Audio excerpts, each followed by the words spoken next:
Dude, I gotta take the glove box out to get that off. Hey guys, what is going on? Today, we're gonna be doing the top 5 things I hate about the MazdaSpeed 3. Peep the Honda Civic! You hate the MazdaSpeed 3? I hate it. I absolutely hate it. I hate driving it. With the Mazda 3, I did the top 5 things that I liked about the car. And the MazdaSpeed, I'm going to be doing the top 5 things that I hate about it. And I'm going to be thinking about this as I go. So, it's not going to be in any necessary order, but the first thing that comes to mind about driving this car is the first, okay, let's keep in mind this car is stock. The first and second gear limiter in the ECU factory tune.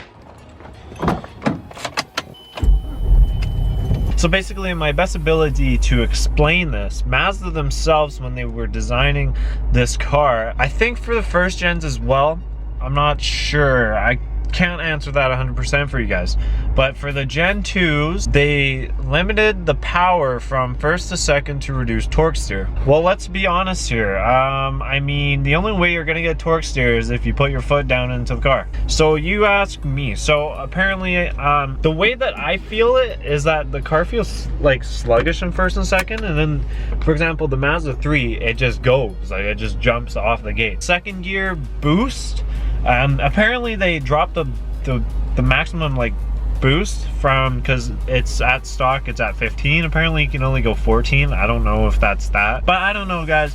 The car just feels sluggish in first and second. Third, it feels better, obviously, and third, I just feel more power out of boost. Like if I'm chilling, it just, to me, it honestly feels like slow. Like I put my foot down a little bit into second, and like it could be a driver's experience, obviously, saying that I've gone from a Mazda 3 to this. Like it could make sense, maybe like having it like being a turbo or something. I can't answer that, but I do know that the ECU is factory tuned to give you less power. So there is obviously a way to fix that by getting access port, which I'm getting this week actually, while I'm out here driving. I'll try and explain this. So number 4 is going to be limited or boost cutoff, I guess you would say. See if I can get some third. So at about 5,000 RPMs, it starts to cut off in third and fourth. Now, it's not a big deal. I think that's due to, again, ECU and being a KO4, the stock KO4 can't handle much boost in the first place. Again, I'm not 100% sure. I know with higher power output MazdaSpeeds, the KO4 drops really, really early because obviously it just can't, you know, provide the pressure all the way up in the higher RPMs with more power. The KO4 is quite small. It's not bad, but I wish it was, especially for only being 263 horsepower. I feel like it could be better, but you know, it is what it is. We'll do a number 3 while I'm at it again. The radio. The stock radio is, this is the 2012. In about 2010, I believe, just every kind of model of car kind of started coming out with the touchscreens. And Mazda took it really late. In 2013, you have to have the tech package in order to get a touchscreen. So in 2012, they didn't have it or anything.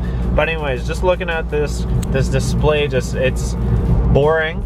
They added blue. It's just like there's a bunch of buttons. I wish they kind of cleaned it up more. I mean, obviously, you know, they were behind with the touchscreen thing, but honestly, I'll be completely honest with you guys, I did like the first gen Mazda 3 decks a little more. I don't know why. It just kind of, I don't know.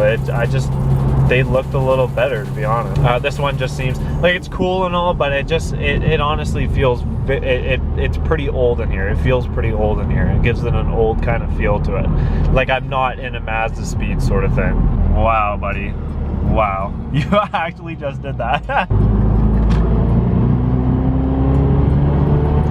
A minimalistic kind of display. Just kind of, it's just there. It's cool, but it's got to be updated, which they did fantastic in the third gens. They totally just revamped this all, which is kind of upsetting because they could have done something with big knobber right there. Let's move on to number 2. You know, I think I'm gonna go with a lot of styling in this video. So number 2, I know people have already said this in their videos, but I think I have to go with the whole roof. Mazda has a thing where they like to make black interiors and put beige roof in it, which is what they did in this. This is what they did in the Mazda 3 as well. I'm not sure. I think they do black roofs now in the Gen 3s. They made an awesome interior with the MazdaSpeed 3 and the second gens, with the doors, the seats all matched and stuff like that. They made a really cool design. It was all black, red leather stitching. If I have to be honest with you guys, I have no idea how to take the roof off. So Mazda, that's a pretty big L on your side. So no, that just makes extra work for me. Let me think about number one. And I think we're gonna have to definitely give it the number one spot to oh well, I already forgot. I remember.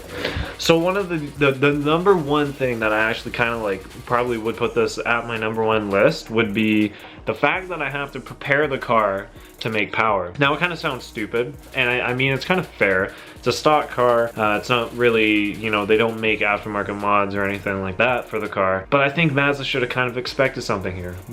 So this is what I'm kind of explaining here by saying the main thing that I'm getting at is the fuel pump internal. They tend to go, fuel pumps fail in these cars. So basically if I added on something, it would go boom, done. There's me putting a $500 bill into getting HPFP or high pressure fuel pump internals for the MazdaSpeed 3 before I can do anything else. That's the number one thing that gets me. Like, if I don't have to do high pressure fuel pump internals, you know, I could probably just go straight to like a cold air intake, something like that, but I gotta prepare. And I mean, it sucks, but it's reasonable, but it's not at the same time. I mean, like, let's be real, guys. So did you guys like my top 5 things I hate about my MazdaSpeed 3? If you did, make sure to hit that subscribe button. And if you guys have any comments, let me know down in the comments below. Anyways, like I said, that's just my personal opinion. If you guys are a first time buyer, don't take anything harsh. It's like I said, it's just my opinion. It's what I think about the car. I think the car is excellent, and one day I will make a top 5 things I love about the MazdaSpeed 3. But anyways, guys, keep it real. I'll see you guys in the next one.